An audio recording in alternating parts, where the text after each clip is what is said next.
খাবার হেসেলে তোমাদের সকলকে স্বাগত। আজ আমি তোমাদের পুডিং তৈরি করে দেখাবো ডিম আর দুধ দিয়ে। তার জন্য আমি প্রথমে একটি বাটি নিয়ে নিয়েছি।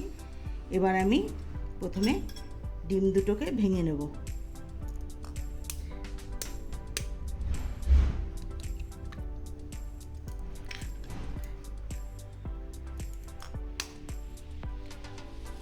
আর ডিম কিন্তু কখনোই ফ্রিজ থেকে বার করে নিয়ে তৈরি করা যাবে না, আগে ফ্রিজ থেকে বার করে রুম টেম্পারেচারে রেখে দিতে হবে। এবার আমি এর মধ্যে নিয়ে নেব চিনিটা আমি গুঁড়ো চিনি নিয়েছি। তোমরা চাইলে নর্মাল চিনিও নিতে পারো, কিন্তু ওটা বেশি সময় লাগবে মেল্ট হতে, তাই আমি গুঁড়ো চিনিটা নিয়েছি। আর চিনিটা তোমরা তোমাদের স্বাদ অনুযায়ী দেবে। এবার আমি চিনি আর ডিমটাকে সবার প্রথমে ভালো করে ফেটিয়ে মিশিয়ে নেব।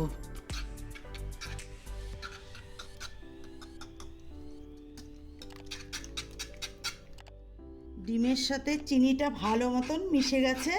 এবার আমি এর মধ্যে দিয়ে দেবো ভ্যানিলা এসেন্স, কারণ ভ্যানিলা এসেন্স দিলে ডিমের যে কাঁচা গন্ধটা চলে যাবে। আর আপনাদের যদি ভ্যানিলা এসেন্স না থাকে তাহলে এলাচের গুঁড়ো দিতে পারবেন। এবার ভ্যানিলা এসেন্সের সঙ্গে ভালো করে এটাকে মিশিয়ে নেব।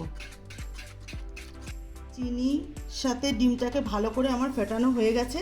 এবার আমি এই ডিমের পরিমাপটা আমি মেপে এই বাটির মধ্যে নেব, কেননা ডিম পরিমাপ আর দুধ দুটোই সমান হতে হবে, এই জন্য আমি মেপে নিলাম। তাহলে এই বাটি এই অনুপাতেই আমি দুধটা দেব। দুধ আর ডিমের পরিমাপটা সমান না হলে পুডিংটা ভালো হবে না।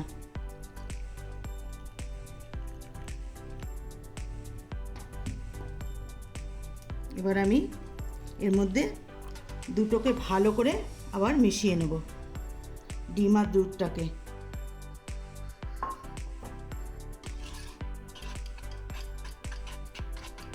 দুধ আর ডিম আমার ভালো করে মেশানো হয়ে গেছে। আমি এবার এটাকে ঢাকনি দিয়ে ঢেকে সাইডে রেখে দিয়ে যেই পাত্রতে আমি পুডিংটা তৈরি করব তার মধ্যে ঘি ব্রাশ করে নেব।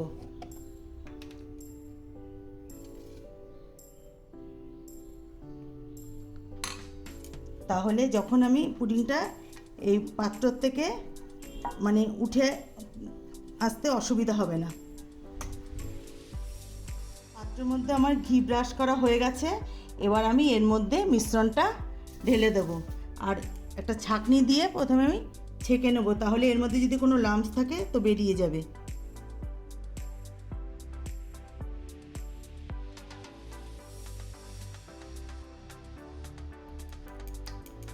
এবার আমি একটা ফয়েল পেপার দিয়ে মুখটা ভালো করে আটকে দেবো।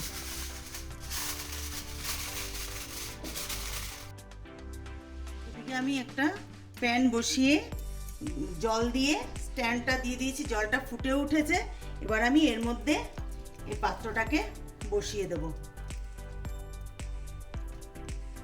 দিয়ে আমি উপর থেকে ঢাকনি দিয়ে ঢেকে দেব।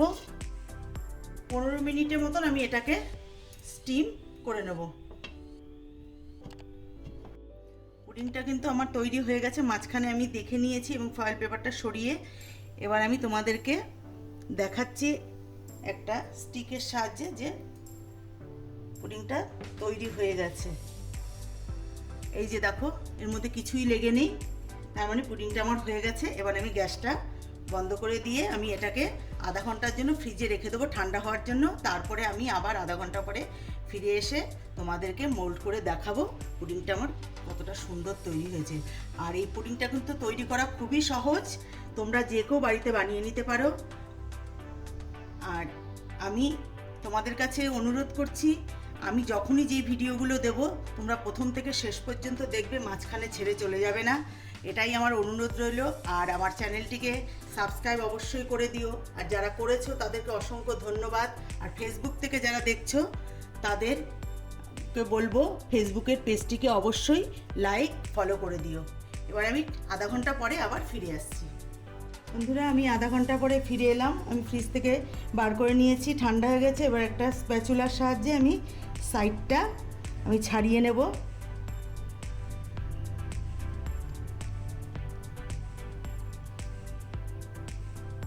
এবার আমি একটা প্লেটে মোল্ড করে নিয়ে দেখাচ্ছি।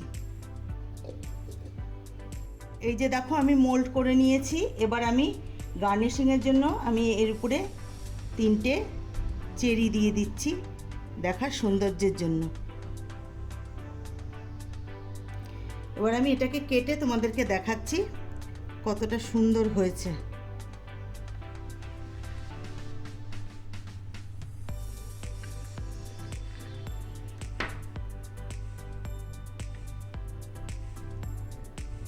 দেখো কতটা সুন্দর তৈরি হয়েছে। তা আমি যেভাবে তৈরি করলাম তোমরা ঠিক এইভাবেই তৈরি করবে, তাহলে দেখবে কোনো অসুবিধা হবে না। আর আমার এই রেসিপিটি যদি তোমাদের ভালো লেগে থাকে তাহলে লাইক, শেয়ার, কমেন্টস করো। আর আমার চ্যানেলটিকে অবশ্যই সাবস্ক্রাইব করে দিও। আর এখানেই ভিডিওটি শেষ করছি। ভালো থেকো, সুস্থ থেকো, নমস্কার।